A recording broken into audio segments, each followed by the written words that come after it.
Welcome to Faith in 5, a weekly video devotional designed to discuss practical spiritual concepts in 5 minutes or less. I'm your host, Mark Vandella.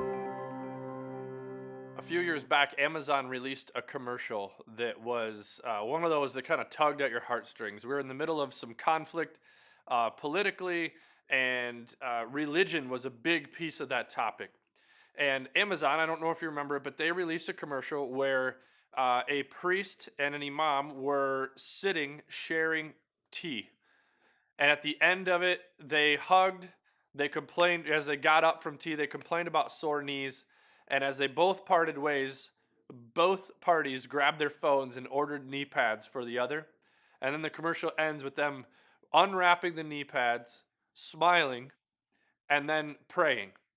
And both were praying in what it looked like to pray in their particular religion. And it was kind of a heartwarming, this is kind of cool. But a lot of times we don't think that way. We live in a very fear of other world. And if I have these beliefs, they are right. And we should probably believe that if they are our beliefs. However, that doesn't mean that all other people are terrible and should cease to exist. We may disagree with other beliefs. We may disagree with the way people carry those out, and it may be foreign and odd to us. But that doesn't mean that they aren't also humans with names, with children, with brothers and sisters and parents. They're human. And so oftentimes when you look through the Bible and you think about different beliefs, we get into theological debates about the only way. And I happen to believe that as well. It is fairly clear in the Bible that if you believe in the God of the Bible, that the only way to him is through Jesus.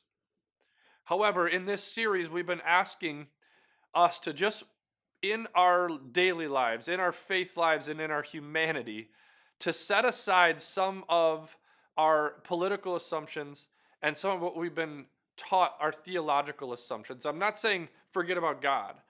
I'm just saying for a moment, step out of those things and wonder what it would be like to put yourself in somebody else's shoes, to put yourself in the shoes of somebody who doesn't believe what you believe, hasn't been exposed to the same belief as long as you have believed. I actually had the opportunity to travel to China 3 times in this calendar year.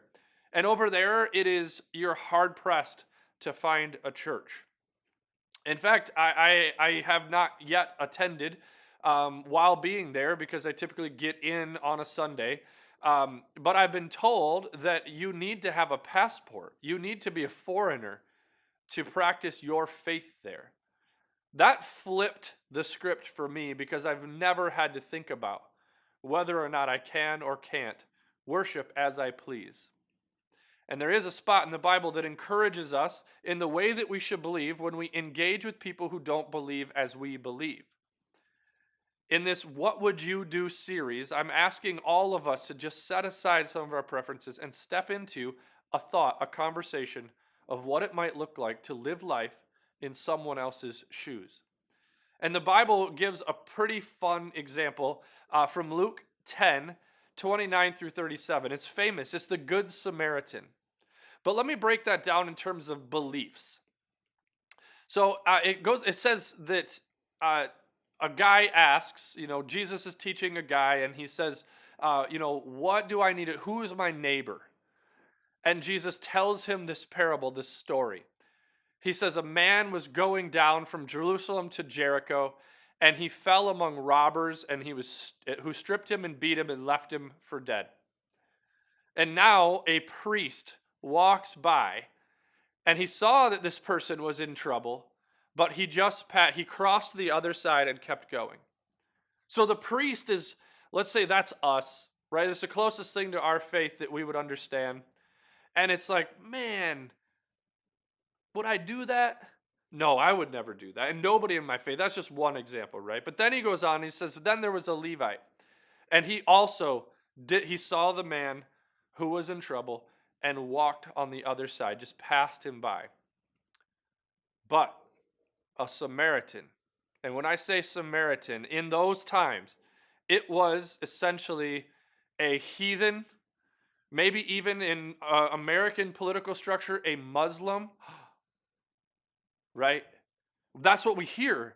But the story, Jesus says a Samaritan journeyed by and he stopped. And he saw him and he had compassion. And he went to him, he bound him up, he cared for him and helped him get better. He spent his own money to help him get better and took care of him, and it cost him something. And then Jesus said, which of these three do you think proved to be a neighbor to this man? Which one do you think I want you to behave like? And the young man said, well, the one who showed him mercy, obviously. And Jesus said, yes, go and do likewise. There are people in this world who believe differently than we do. That doesn't make them terrible people. It doesn't make them want to come and take your kids out of their houses and murder people. There are bad people in this world as well. It's our job to step in. If we behave more like the Samaritan in this story, maybe we could find some common ground, and maybe people would be interested in our God. Maybe they would want to hear more or learn more. Or maybe we could at the very least be respectful and show humility and grace that God has asked us to do, that Jesus showed us to live out. So this week, as you engage your faith, put yourself in the shoes of somebody who believes very differently than you. Maybe even set up a coffee meeting or a tea and ask them questions. Don't try to solve, don't try to fix. Just ask them questions. Get to know them better. Because our faith asks us to behave more like the Samaritan.